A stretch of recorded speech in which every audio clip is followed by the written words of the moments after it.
माझं नाव श्रामनेर विसारा. कारण बनते अजून मी झालो नाही आहे, बनते व्हायला थोडा वेळ लागेल. म्हणून मी श्रामनेर विसारा. 5 डिसेंबर 2020 ही तारीख 5व्या सेशनची धम्ममंगलमची.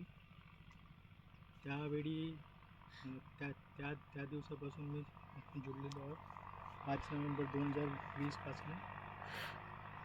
आणि बौद्ध म्हणून मला जे आधी माहीत होतं की बौद्ध म्हणजे कोण, तर जो फक्त बुद्धाला मानतो आणि वर्षातून फक्त 3च कार्यक्रम करतो. पहिला कार्यक्रम बुद्ध पौर्णिमा, दुसरा कार्यक्रम 14 ऑक्टोबर किंवा दसरा, आणि तिसरा कार्यक्रम म्हणजे 6 डिसेंबर. या पलीकडे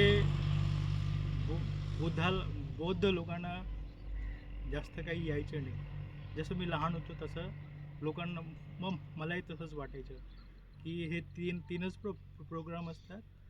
14 एप्रिलला फक्त काय करायचं, जायचं गौतम बुद्धाला आणि बाबासाहेबाला वंदन करायचे, दिवसभर आपला कार्यक्रम ऐकायचा ना घरी जायचं. सेम बुद्ध पौर्णिमामध्ये पण त्रिशरण पंचशील म्हणायचं, ते करायचं आणि घरी जायचं.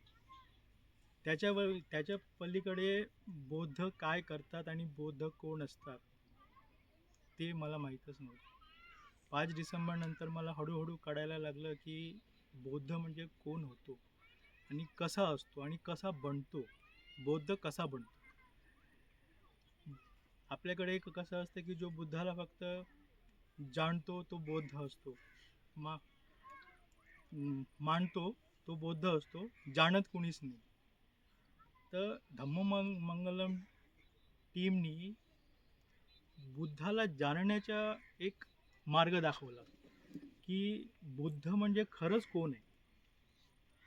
आधी बुद्ध म्हणजे फक्त आपल्याला माहीत होतं, कधी कधी तर असंही वाटायचं की बुद्ध म्हणजे कोण आहे, बाबासाहेब आणि बुद्ध म्हणजे ते नवरा आणि पत्नी आहे, असं फिलिंग व्हायचं आधी.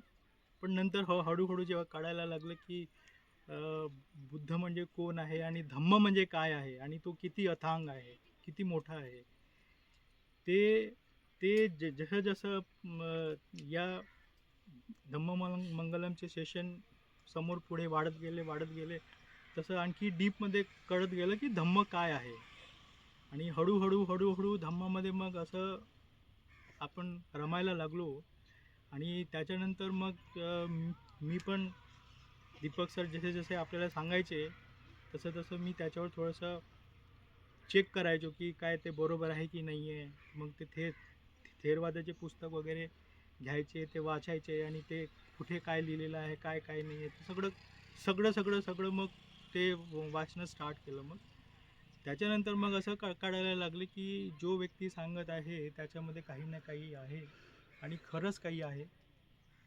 त्याच्यामुळे मग श्रद्धा डेव्हलप होतं, त्याच्यामुळे मग श्रद्धा वाढत जाते आणि ही श्रद्धा इतकी प्रबळ होत जातं की आपल्याला असं वाटायला लागतं की आपण पण जसं एका शामरावांनी म्हटलं की धम्मपुत्र होण्याच्या जर कुठे आपल्याला संधी मिळाली तर ती सोडायची नाही. आणि तशीच एक संधी ती दीपक सरांनी या भूमीवर आपल्याला दिलेली आहे आणि मला पण दिली आणि मी संधी ती घेतली आणि त्या संधीचा मला खूप तिथे फायदा मिळाला. त्याच्यामुळे इथे व्हर्च्युअल लाईफमध्ये जेव्हा आपण आनापान शिकवतात किंवा सगळं काय शिकवतात ते वेगळं असतं, पण प्रत्यक्षामध्ये जेव्हा कोणी आपल्याला धम्मसारा वेनरेबल धम्मसारा भंतेजीसारखे एवढे मोठे येऊन आपल्याला जेव्हा शिकवतात की आनापाना कसं करायचं, आनापानामध्ये कोणकोणत्या स्टेप्स असतात, विपश्यना काय असते, मेडिटेशन काय असते, समता विपश्यना काय असतो, विपश्यना काय असतं. आपल्याला फक्त विपश्यनाच माहीत आहे, पण मेडिटेशनमध्ये समता आणि विपश्यना हे 2 प्रकार असतात. हे खूप लोकांना माहीत नसतं. तर ते पण आपण शिकलो की समतामध्ये पण 40 प्रकारचे स्टेप्स असतात आणि त्याच्यानंतर मग 16 प्रकारचे स्टेप आपले विपश्यनामध्ये पण असतात. आपण याआधी कधी दशशिलाचं पालन केलं होतं का? दशशिलाचे पहिल्यांदा केलं. नाही, कसं वाटलं तुम्हाला? दशशिलाचे पालन केलं तर मला खूप खूप खूप छान वाटलं. आणि ही माझी सेकंड टाईम आहे शामनेरची. याच्या आधी पण मी शामनेर झालेलो होतो. तर ही सेकंड टाईम आहे. तर मला शामनेर बनवून खूप खूप आनंद येतो. आणि या शामनेरमध्ये जर आपण विपश्यना करतोय तर वेगळीच एक शक्ती निर्माण होतं. आणि ती खरंच ओके, ओके. सगळ्यांना ते मी तर म्हणतो की सगळ्यांनी ते केली पाहिजे. आपल्या लाईफमध्ये ले पर्सन म्हणून सुद्धा ते केलं पाहिजे. धन्यवाद. साधू, साधू, साधू.